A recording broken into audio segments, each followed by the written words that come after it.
The type of art that I do, I work with film photography.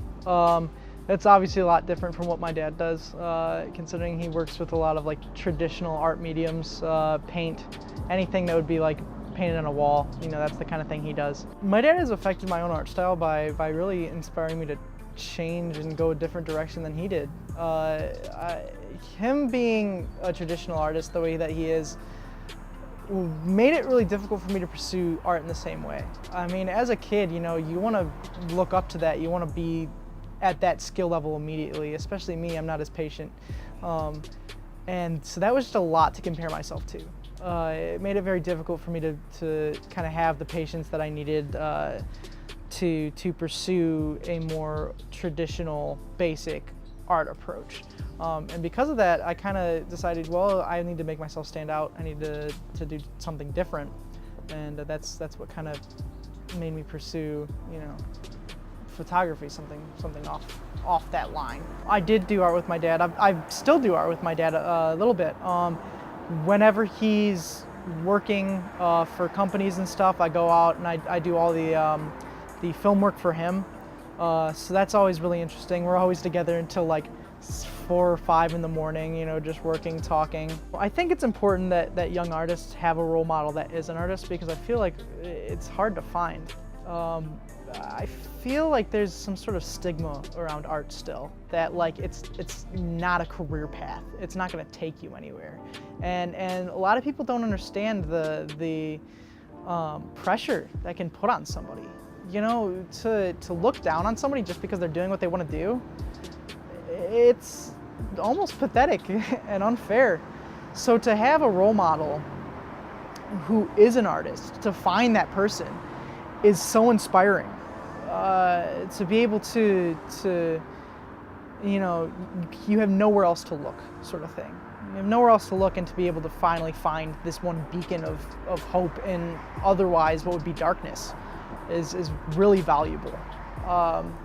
And it's just, it propels you further. My art when I was younger, there was always stories to it. And even just like still images, the reason I wanted to draw those still images because I had these characters and these stories in my mind that I had to get out. And the only way I knew how to do it at the time was either through comic strips, still drawings, or just like little sketches of the characters.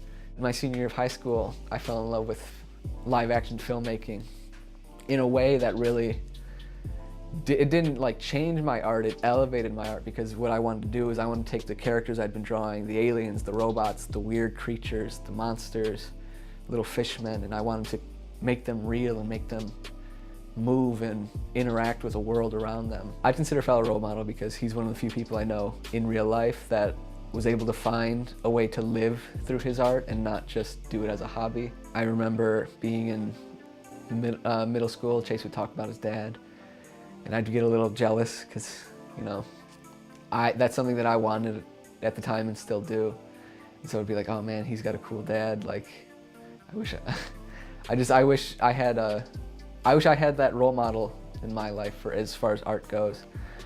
But luckily, Chase and I are close enough to where I can still have that relationship with him to an extent. I started as a graffiti artist, and that was in 1982. And then I started transitioning from a street artist, or from a graffiti artist to a street artist capacity by 2012. I don't think I've created my favorite piece yet. I have certain pieces that I feel were pivoting moments in my life. And each one of them mark a specific point in my life, which is interesting because there are these key points in each of these pieces that have marked some point in my life that are important to me. But I don't think that I've created an opus, and I don't think that I've created a masterpiece.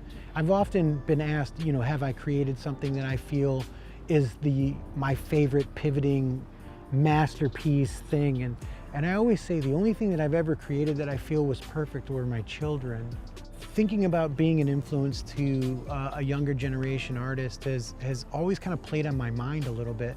Like, I mean, I think that like street art and graffiti art is demonized, and it's important for me to like feel like I can lay down the tracks so that a society that's not versed in this lifestyle and its community can be invited into it a little bit more softly and say, these guys aren't as bad as we thought they were, and maybe take a different look at it. But the key ingredient is that it gives an opportunity to a younger generation to bring their artwork forward, and maybe it, you know, we have to fight the fight, but it lays down smooth road for other artists to come.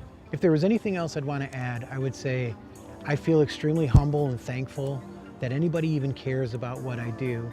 There was a moment in my life where I painted under overpasses and ran from police. And now I'm able to paint in places and have police give me food and say thank you. I've been able to shake hands on the street with people who said my artwork has moved their life in some kind of way.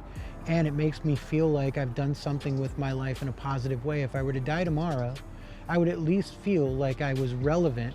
And the biggest thing is that I've laid forth a legacy for my children to be able to see that their father had done something and meant something, not only to just them, but he made something happen in a positive way in his environment, completely around him at that moment in his life.